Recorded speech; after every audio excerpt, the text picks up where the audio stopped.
Well, let's now bring in public affairs analyst and the executive director, Service Accord Initiative, Comrade Fidelis Ede. Thank you so much for joining us this morning.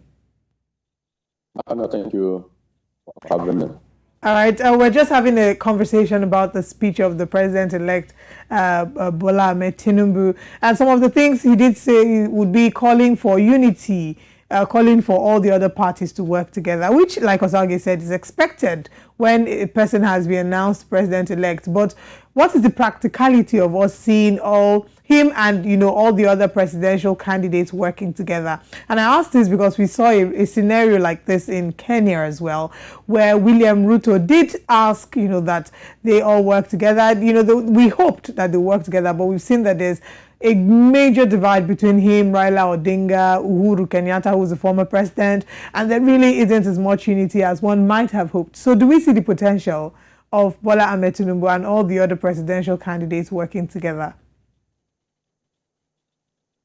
I think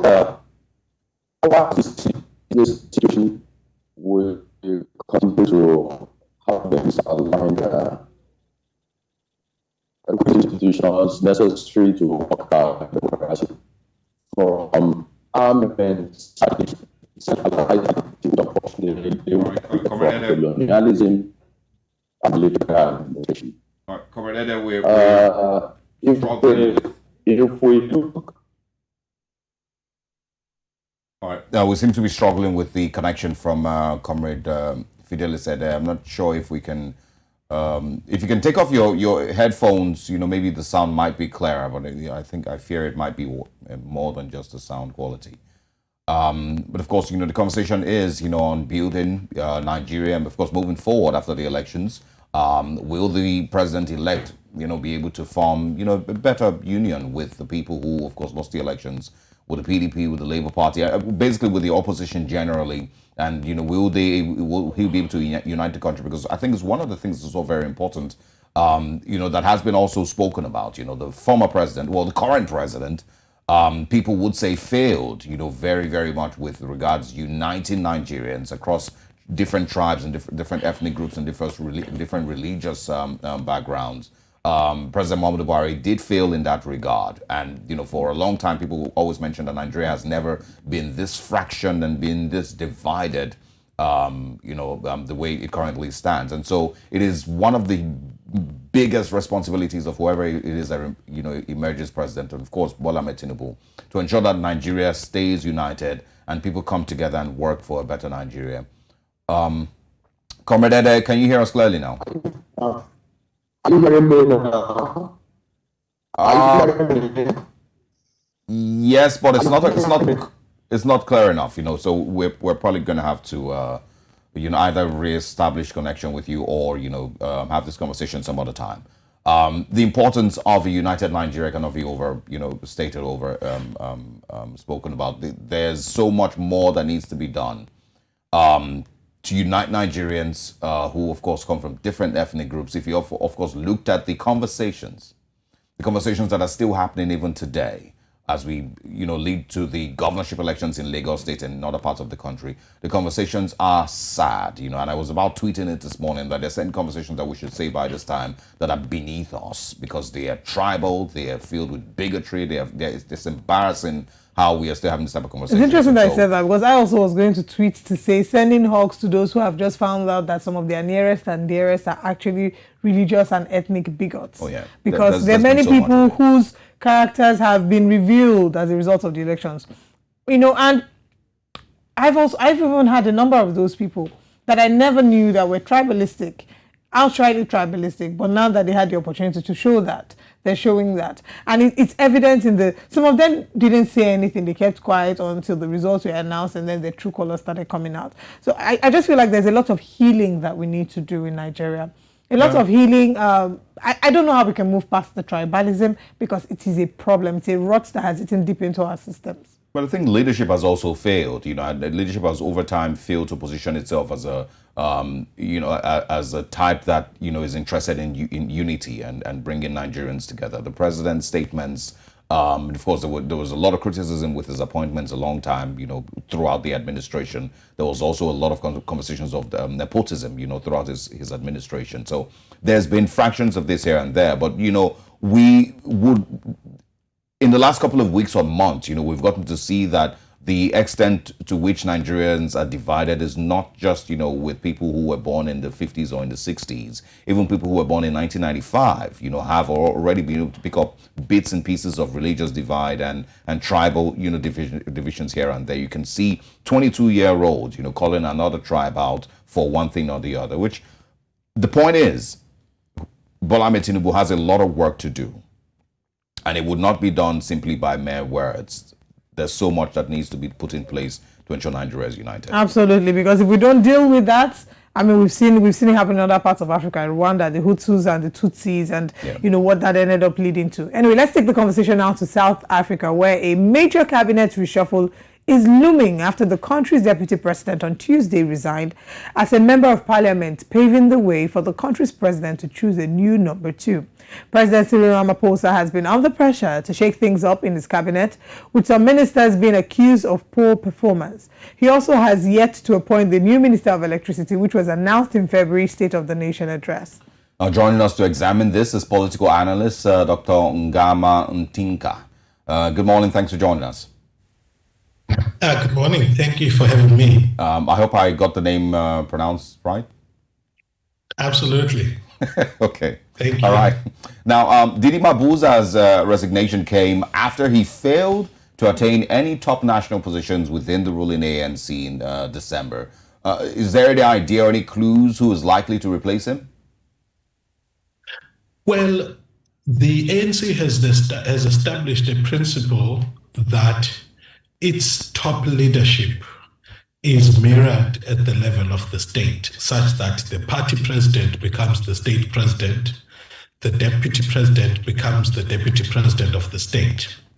In the last conference in December, Paul Mashatile won the deputy presidency, much to the displeasure of the Cyril Ramaphosa faction that preferred other deputies who would not agree with each other for one of them to withdraw so that they consolidate support around one figure.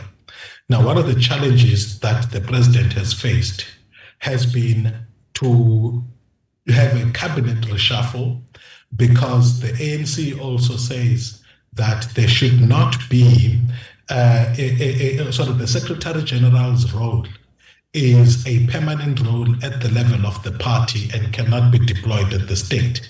And one of the ministers, the Minister of Transport, Fikile Mbalula, needs to go back to the House, and therefore there's a cabinet reshuffle. But one of the anxieties of the president is that there has been a request for that cabinet reshuffle to be a lot more holistic, to also include this correction of a misnomer between a president, deputy president, who would not immediately be a deputy president. This is why people are concerned that perhaps David Mabuza, in resigning out of his own volition, he is actually forcing the president's hand to appoint the new deputy president, and the president has some reservations on that, not confirmed, but this is what we think, because if you have a lame duck deputy president at the level of the country, it's more secure politically than to have a deputy president whose mandate at the level of the party has just been refreshed, because that deputy president has got a potential to become a launchpad for an anti-Ramaphosa, a campaign that can be launched in the next conference of the ANC. Let's talk about the role of Didi Mabuza whilst he was in office. Of course, he did fulfill the role of being head of government business.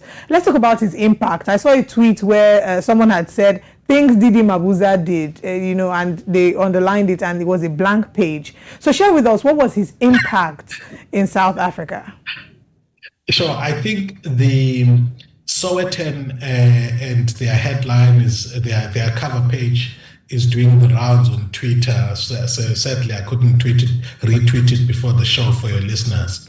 The Sowetan newspaper, based in Johannesburg, has done a degree of some fair recollection of what he has done, but also concede that his was a forgettable tenure. By the way, there's a view that this is by design.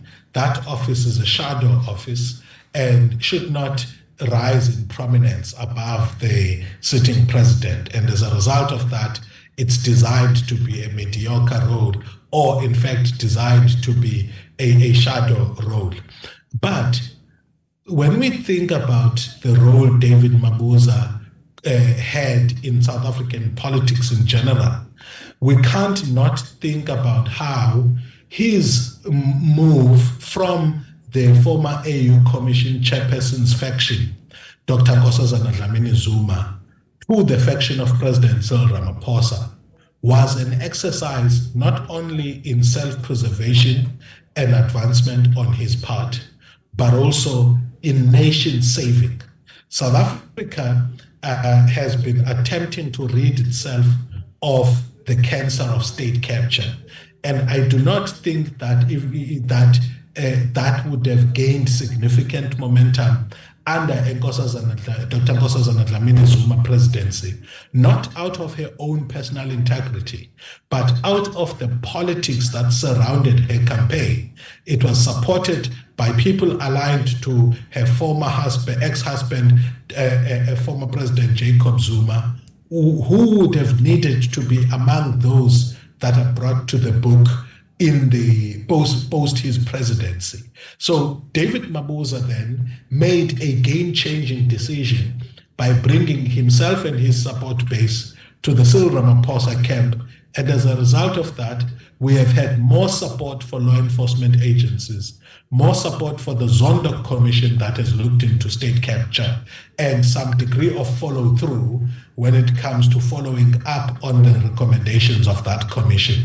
And I doubt that had David Mabuza decided to continue with the Dr. Nkosazana Dlamini Zuma camp, this would have been the outcome at this time. So his greatest contribution really is the game-changing decision he made at the Nasrec conference in 2017 to sway the ANC presidency more towards President Cyril Ramaphosa than Dr. Nkosazana Dlamini Zuma. Pretty interesting, but I want to understand. I mean, the South Africans really understand what's going on generally. The presidency on Tuesday confirmed that there will be a cabinet reshuffle within the next few days or maybe weeks, and there's just been so much seeming political chaos here and there. I also saw Julius Malema of the EFF say that President Ramaphosa, mentally has resigned, but the ANC is just keeping him there. It almost sounds like, he's there, hostage. What exactly would you describe, in the bigger picture as what's going on? Is it really still state capture by certain persons, or is there something else that we may not understand? So I wrote an article towards the conference of the ANC on the contending varieties of capture, where I was arguing that instead of a process from state capture to a non-captive environment, South Africa was caught up in a process of contending varieties of capture, in terms of which one grouping depends a lot on political office in order to extract rents, while another enjoys a warm relationship with South African and foreign capital. And as a result of that, those are mutually beneficial relationships. The latter group doesn't necessarily seek to erode state capability to investigate and to prosecute, while the group that depends on political outcomes and the state seeks to actually erode that capability of the state. This is why South Africans in general see the pro-Ramaphosa, pro-business camp as more preferable than the so-called radical economic transformation camp that depends a lot on the state and, as a matter of necessity, crippled capacity to prosecute. Okay, now let's talk about the changes. There's likely a lot of changes that will be made in the coming months. There's also been speculations about who will be appointed Minister of Electricity. What are your thoughts on this? Are there any speculations as to who this role might, be bestowed upon? Will it be from within the ANC or is it from outside? I think that the president is facing a number of things. One, there's a strong lobby from the private sector that says Minister Gwede Mantashe, the Minister of Mining and Energy, is a stumbling block towards a rapid process of transitioning to cleaner and renewable energies. And as a result of that, needs to be moved. However, Minister Mantashe is sympathetic to those that are in the coal value chain, and as such, to the workers that are connected to that value chain. And so the president will not want to take any action against Minister Mantashe in ways that would suggest he's giving in to any of these groups. So I suspect that the reason why he created the Minister of Electricity is so that if he has available to him somebody within the presidency who may be removed from the processes as far as heading a portfolio like mining and energy or public enterprises, but at the same time not seen to be demoted by the general public in ways that, so I suspect that he created that Minister of Electricity with a view to manage a demotion, because he doesn't need to have a minister who focuses on electricity, because he's got a minister in the presidency without portfolio whom he can use as a runner. So I think that's the politics of it. If not, he wants to bring in the Minister of Electricity at the presidency in order to be able to coordinate the work of the Department of Public Enterprises, to which the power utility reports, and mining and energy, from which new generation projects are approved. Well, so much is going on there. Cabinet reshuffle is likely imminent. So much is happening in South Africa. The Cats has returned to being home. And thank you very much for sharing us all the important behind-the-scene information. We do look forward to having you join us again as we talk more about this. Thank you very much for your time with us this morning. Thank you. Appreciate very quickly, why is he called the Cats? Do you know? I think that people thought he was very scheming, he was very wise, very well calculating, but also there's a sense that also has morphed into a meaning of he's an indispensable political actor who's got many lives as a cat. Right. Okay. That makes a lot of sense. Thank you very much for sharing that with us this morning. Do enjoy the rest of your day. Thank you. Thank you. Same to you.